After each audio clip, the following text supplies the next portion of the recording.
Hello साथीहरु, यो तपाईहरुकै अति प्रिय युट्युब च्यानल ज्ञान स्क्रिनमा म तपाईहरुकै डियरेस्ट नरेश कुमार राई यहाँहरुलाई हार्दिक स्वागत तथा अभिवादन ठक्राउँदछु र आज पनि तपाईहरुको समक्षमा एउटा कथा वाचन गर्न गइरहेको छु। कथाको शीर्षक छ कुकुरी कहाँ भाले बास्यो, जसको रचनाकार हुनुहुन्छ श्री रुद्र पौड्यालज्यू। आउनुहोस् यस कथालाई वाचन गर्नु भन्दाखेरि अगाडि तपाईहरुलाई केही सानो निवेदन गर्न चाहन्छु। यदि तपाई यस च्यानलमा नयाँ हुनुहुन्छ भने सब्स्क्राइब गर्नुहोस्, लाइक गर्नुहोस्, कमेन्ट गर्नुहोस् अनि तपाई जस्तै सकारात्मक ऊर्जामान व्यक्तिहरुलाई शेयर गर्न नभुल्नुहोला। आउनुहोस् आजको कथा वाचनलाई सुरु गरौँ। Subscribe to this channel and press the bell icon. कुकुरी कहाँ भाले बास्यो। पहेलपुर घाम हिमाल देखिन थाले। दिनको आगमन, कालो लामो रातको अवशासन। यी आउने प्रत्येक बिहानी प्रश्नहरूका लाम लिएर आउँछन्। आफ्ना विशाल वक्ष स्थलमा सबैलाई अटाएर मातृत्वको स्तनपान गराई धर्नी मौन छन्। कसैको आँसु, कसैको हाँसो, कतै घाम पानी, यो धर्नीको व्यवस्था। भर्खरै बोली फुट्न थालेर तङ्ग्रिन थालेको, विकासको नाउँमा केही कपाल बढेको, सृष्टि क्रम र नियम अनुरूप कतै कहीँ थपिएको, 5-6 वटा मसिना दाँत भएको सानो नानी सुतेर उठ्छ। भर्खरै ऊ ठमठम हिँड्न थालेको देख्दा आमालाई खुसी लाग्दो हो। घर बाहिर चराहरू, नदीको आवाज अघिदेखि नै गुन्जिराखेको आमालाई थाहा भए पनि त्यस नानीलाई यो अपरिचित आवाजले आश्चर्य तुल्यायो। सायद यो के हो, कस्तो हो? उसको मुख प्रश्नमा आमाले नानीको अबोधतालाई समेटेर इशारापूर्वक भनिन्, कुकुरी कहाँ। उनको इशारा प्रकृतिको वस्तुसँग नानीलाई परिचित गराउनु थियो। सायद मान्छेको सानो रूप नानी। ऊ प्रकृति भएको प्रत्येक वस्तुलाई उद्धान मौन सम्झन्दो हो। त्यसैले होला हिजो खेल्दा भेटेसम्मका प्रत्येक वस्तु मुखमा हालेथ्यो र नै आमाले उसलाई सधैँ भोको भएको ठानेकी थिइन्। हिजो ऊ उठ्न साथ बासी भात खान थालेको थियो। यस्तै सोचेर होला अथवा नानीलाई छन्दमय विश्वासित पनि परिचित गराउन भनिन्, कुकुरी कहाँ बासी भात खा। प्रकृतिका नदी, नाला, रुखपात, चराचुरुङ्गी, पशु सबैमा भएको छान्दिक सौन्दर्यमा नानी पनि डुबुल्की मारोस्, आमाको इच्छा। कुकुरी कहाँ बासी भात खा। नानी सायद ऊ खाना मात्र जान्दछ। उसको चाहनालाई छन्दमय विश्वले प्रभाव पार्न सकेन। उसको मन स्वादको संसारतिर आकर्षित भयो। उसले तुरुन्त स्वादको भाकामा सोध्यो, खोइ मेरो बासी भात। आज बासी भात कहाँ छ र? प्रत्येक चीज नयाँ ताजा भएको बेलामा त्यो पुरानो भात कहाँ? हिजोको परिश्रम, नानीको संरक्षण, सम्वर्धनामा आफू लागि पर्दा लागेको भोग, नमेटिने थकाई, अझ थोरै भात, अतिथिहरूको स्वागत, सबैको दायित्व आमामा हुँदै बासी भात रहने आवश्यक पनि रहेन। जीवनका बहानाहरू अनेक हुन्छन्। सम्भव्याक्तहरू माग्ने छन्। बासी भात बिरालोले खान सक्छ। हो, यस्तै हुन सक्छ। भयो, आमाले झट्ट जवाब दिइन्। बिरालोले खायो। बिरालोले साँच्चै बासी भात खान सक्ने प्राणी हो। ऊ बोल्दैन। उसले खाएको नखाएको तर्क गरेर अन्त्य भेटिन्न। आमाले छोराका निम्ति अवशेष नराखी खाइसक्ने होइन। प्रत्येक नानीलाई माया पुर्याउन सक्ने आमा घरमा छिन्। तर समय समयमा आउने यी बिरालाहरू सानो स्वरमा म्याउ गर्छन् र नानीलाई राखेको दुध भात स्वाट्ट पार्छन्। यस्ता असंख्य बिरालाहरू छन्। नानी अबोध भएकाले ऊ बुझ्दैन। ऊ हेर्न चाहन्छ त्यो मेरा अधिकारको हनन गर्ने, मेरो भाग लुटेर खाने बिरालो कस्तो छ, त्यो कहाँ छ? यो कुरा आमालाई थाहा छ। त्यसैले उसको जिज्ञासा बढ्छ। आमालाई पनि आनन्द लाग्यो। नानीले चारैतिर आँखाले खोज्यो, बिरालो तर देखेन। अनि सोध्यो, खोइ बिरालो? प्रशस्त प्रश्न छ नानीको।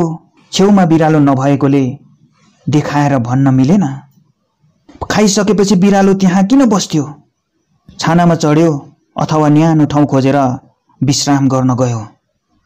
बिरालोले मानिसको संरक्षण पाउनको मुख्य कारण उसले मान्छेका यति मध्येको एक मुसालाई मारेर नै हो। सायद ऊ त्यतै गयो अहिले मुसा खोजेर मार्न। बिरालो र मान्छेको सम्बन्धबारे बुझाउन पनि मिल्ने, नानीको प्रश्नको उत्तर पनि हुने कुरालाई ध्यानमा राखेर आमाले झट्ट उत्तर दिन बोलिन्।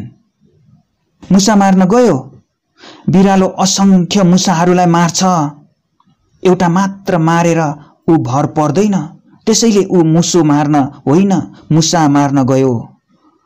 ऊ यति नै काम गरे बापत जंगल छाडेर अर्काले बनाएको घरमा ढलिमली गर्न पाउँछ। नरम लुगामा नानीसित सुत्न पाउँछ, दुध भात खान पाउँछ।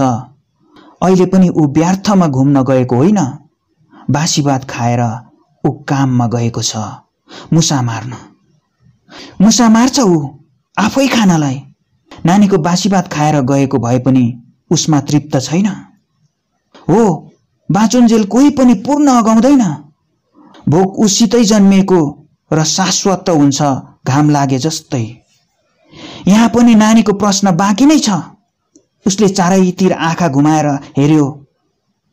झट्ट कतै बिरालो भन्न सुहाउने कुनै चिज देखेर सायद त्यसैले फेरि सोध्यो।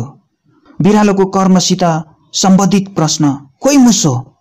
धेरै मुसाहरू त छैनन्, तर एउटै पनि मुसो नहुनु अनि बिरालो चाहिँ मुसै मार्न जानु। मुसै नभएपछि ल भन्नु पर्यो आमाले, खोइ मुसो? के मुसा नमारी बिरालोले मान्छेको ममता हासिल गर्न सक्दैन? के मुसालाई नमारी हुँदैन? मुसो बद्ध प्राणी नै हो अथवा मुसो जताततै हुने प्राणी हो कि झारपात, ढुङ्गा, माटो अथवा मान्छे जस्तो? मुसो वास्तवमा मान्छे भए ठाउँमा देखा पर्दैन। जब मान्छे सुत्छ अथवा कतै जान्छ तब मुसो आउँछ। मौका छोपेर वस्तु लैजान्छ र आफ्नो दुलो भर्छ अनि सर्गौ भन्छ, मेरो पौराख, मेरो कमाई। अरू जागृत हुँदा ऊ सुत्छ, अरू सुत्दा ऊ उड्छ। युगौंदेखि बिरालोहरू त्यसको हत्यामा जुटिरहन्छन्, तर मुसा सकिएका छैनन्। पुलिसले चोर समाते जस्तो, तर डराउन भने छाडेको छैन। त्यस्तै ऊ बाटो छ, अर्काको निन्द्रा वा आलस्यको फाइदा उठाएर जिउँछ। आमाले नानीको यस प्रश्नको पनि तुरुन्त उत्तर दिइहाल्नुहोस्। मुसो जताततै कहाँ घुमिरहन्छ र? ऊ त पृथ्वीको गर्भमा लुक्छ, दुलोभित्र पस्यो। हो, मुसाहरू उपद्रो गरिराखेर दुलोभित्र पसी लुक्छ। खुबै ढोकेर मात्र बिरालोले मुसालाई समाउन र मार्न सक्छन्। मुसा र बिरालोको सृष्टिदेखि नै सम्बन्ध यस्तै छ। यस्तो लुकुवा मुसाहरूलाई पनि मार्न सक्ने म भन्ने धाकको ताउ लगाएर बाँच्न बिरालाहरू अर्काको बासी भात खाँदै। नानीलाई आमाको कुरामा विश्वास भए पनि प्रमाण नभएको कुरामा ऊ विश्वास गर्न सक्दैन। अब ऊ ठूलो हुन थालेको छ। बिरालो मुसा मार्न गएपछि मुसो दुलोभित्र पस्यो होला, तर दुलो चाहिँ त्यो कस्तो छ, कहाँ छ? उसको जिज्ञासा प्रखर भएर आयो र नै उसले फेरि सोध्यो, खोइ दुलो? कुनै पनि उपद्रो गर्नेले लुक्नलाई दुलो खोज्नु पर्छ। दुलोभित्र पसेर बाँच्न पनि सकिन्छ। पाण्डवहरू लाहाको घरमा आग लागि हुँदा बाँचे झैं। मुसो स्वभावत परजीवी भएको हुनाले आफू खेती नगर्ने, कुनै व्यापार व्यवसाय पनि नगर्ने, तर खान चाहिँ पर्ने। अर्काले अर्जेकोमा आफू बाँच्ने हुनाले ऊ प्राय दुलो खोजेर त्यहीँ बस्छ। तर दुलो कहाँ छ? के प्रत्येक छिद्र यथावत रहन्छ र? होइन, कुनै कारणले त्यस्ता छिद्रहरू बन्द हुन सक्छन्। मुसाले मानिसका देखमा दुलो पनि पार्दैन। अरूले देख्नै पर्ने कुनै कारण पनि त छैन होला। तर यहाँ प्रश्न छ नानीको। नानीले सहजै बुझ्ने र चित्त बुझ्ने उत्तर दिनुपर्छ। आमाले यथेष्ट जाने जस्तो सम्भव्यात्मा पूर्णता आउन सक्ने उत्तर दिन्छन्। आमा, गाईले कुल्च्यो। गाई मान्छेभन्दा धेरै मोटो वजनदार हुने गर्छ। उसले कुल्चन्दा त्यस्ता कति प्वालहरू हराउँछन्। मुसो मात्र पस्न सक्ने दुलो गाईले कुल्चिसक्दा रहने कुरै आएन। अब त्यो पनि रहेन। केले भन्ने प्रश्नसितै पनि डर रहेन। गाईले छँदैछ। सायद अब नानीसित प्रश्न छैन। गरिब देशका नागरिकहरूलाई परिआएका एक पछिको अर्को समस्याका बाढ झैं आमालाई प्रश्न खनिएर आइरहेछन्। सबै शत्रु मित्र, तातो चिसो, उच्च नीच, साधु चोर सबैलाई समाहित गरी डम्म बसेकी पृथ्वी झैं कस्तै परिचितमा पनि आमा विचलित हुनु भएको छैन। जस्तै प्रश्नको पनि उत्तर दिनु छ आमाले। यहाँ प्रश्न छ, खोइ गाई, नानीले सोध्नु थियो सोध्यो। यसरी असंख्य प्रश्नहरू आउँछन्। पानीका तरङ्गहरू झैं उसको अन्त्य नै छैनन्। ढिलो गर्नु हुँदैन। नानीले रडाको मच्याउँछ। उसलाई चित्त बुझ्ने पनि हुनुपर्छ। अन्तिम प्रश्न पनि पार्नु छ। सकेसम्म फेरि प्रश्न नै नहोस्, बस। गाई, अहिले यहाँ कहीँ भए पनि अहिले ओझेल परेको अथवा कतै गएको कुरा झट्ट भन्नु छ। प्रकृति नै विश्वको गुरु, आमा सर्वज्ञ तुरुन्त उत्तर दिन्छन्। चरनमा गयो? हो, गाई चरनमा जान्छ, चर्छ, अघाउँछ र फर्केर आफ्नो बाछो भए ठाउँमा आउँछ। उसले आफै चढ्नुपर्छ। उसलाई बासी भात मिल्दैन, मुसा रुँगेर हुँदैन। ऊ अघाउँदैन, नअघाए दूध आउँदैन। उसले त आफ्नो र उसका गरी असंख्य बाछाहरू अघाउनु पर्छ। उसित ठूलो पेट छ, भोकाउँछ र चर्नु पर्छ। ऊ साँचेर राख्दैनन्, चर्छ, अघाउँछ। बस, गाई चरनमा जाँदैन, बजार जाँदैन, सिनेमा हेर्दैन, अफिस जाँदैन, स्कुल जाँदैन, नाच्न गाउन देउसी खेल्न कतै जाँदैन। ऊ चरनमा जान्छ। नानीले यहाँ पनि सन्तुष्टि पाउन सकेन। उसले आमाका उत्तरभित्रै प्रश्न भेट्यो। चर्न के? कस्तो हुन्छ? यो सबै बुझ्ने गरी सोध्यो। त्यस गाईको जसले मुसाको दुलो कुल्चिएर बुचायो अनि चरनमा गयो भने उत्तर पायो। तर खोइ चरन? कुनै मान्छे कतै जान्छ भने उसको गन्तव्य हुन्छ। गाई पनि चरनमा जान्छ भने उसको निर्दिष्ट चरण हुनु पर्यो। नानीलाई त्यो चरणबारे जान्न मन पर्यो। यथार्थ उसले त्यस चरणमा गएर के खान्छ र यति धेरैलाई पुग्ने त्यो अमृत जस्तो बुबु दिन सक्छ? त्यो ठाउँ कस्तो होला?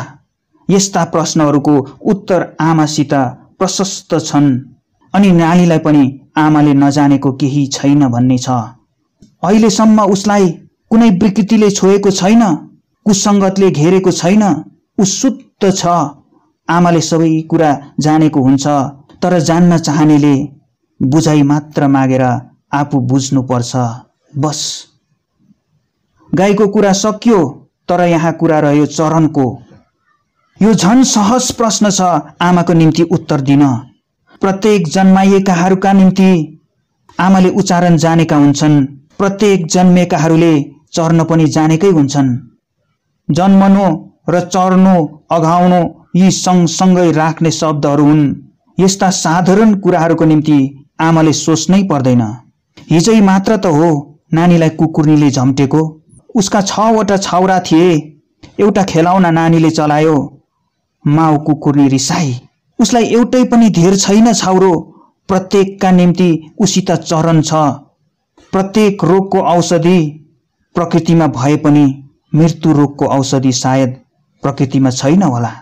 उस्तै सबै प्रश्नका उत्तर आमासित भए पनि यस प्रश्नको उत्तर छ कि छैन शङ्का नै छ। अब प्रश्नको बाढ एक किनारा लाग्न थालेको छ। कि त प्रश्न नै सकिन्छन् कि उत्तर? जसो होस्, यहाँ प्रकृति र मान्छे सङ्घर्षशील छन्। प्रश्न छ, खोइ चरण? चरण त्यो त प्रत्येक प्राणीका निम्ति छ नै। फरक यति नै हो, कसैलाई ठुलो चरण उपलब्ध छ, कसैलाई सानो। त्यस्तै हो घर जस्तो।